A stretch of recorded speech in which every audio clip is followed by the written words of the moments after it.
नमस्कार मित्रांनो, तुमचं मनापासून स्वागत आहे आपल्या आवडत्या यूट्यूब चॅनलवर। आज आपल्यासाठी एक मोठी आणि आनंदी दिलासादायक बातमी घेऊन आलो आहे। विशेषतः 50 लाख केंद्रीय कर्मचारी आणि 65 लाख पेन्शनधारकांसाठी। होय, योग्यच ऐकलं तुम्ही। सरकारी कर्मचाऱ्यांच्या पगारात लवकरच 14 ते 19% मोठी वाढ होणार आहे।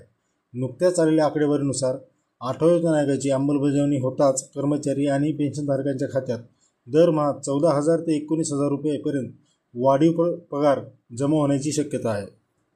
सरकारने जर 1.75 लाख कोटी रुपयांची तरतूद केली तर दरमहा सरासरी 14,600 मिळतील।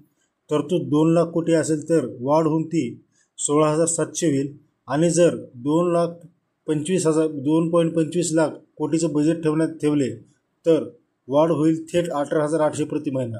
सध्या केंद्र सरकारच्या कर्मचाऱ्यांसाठी सरासरी पगार दरमहा 1 लाख रुपये आहे आणि यामध्ये ही वाढ केवळ त्यांच्या मूल पगारात होणार आहे, म्हणजेच हाऊस रेट, डीए आणि इतर भत्त्यांवरही याचा परिणाम होईल। गोल्डमॅन सॅक्सच्या अहवालानुसार हे स्पष्ट नमूद केले गेले आहे की 8व्या वेतन आयोगामुळे सरकारी कर्मचाऱ्यांच्या जीवनशैलीत एक मोठा बदल येऊ शकतो। तर मित्र, ही बातमी तुमच्यापर्यंत पोहोचवताना खूप आनंद होतोय। जर तुम्ही अजूनही आमचे चॅनल सबस्क्राईब केले नसेल तर आता लगेच सबस्क्राईब करा आणि शेजारच्या बेल आयकॉन दाबायला विसरू नका, कारण अशाच महत्त्वाची माहिती आम्ही नेहमी तुमच्यापर्यंत पोहोचवत राहतो। धन्यवाद। जय महाराष्ट्र।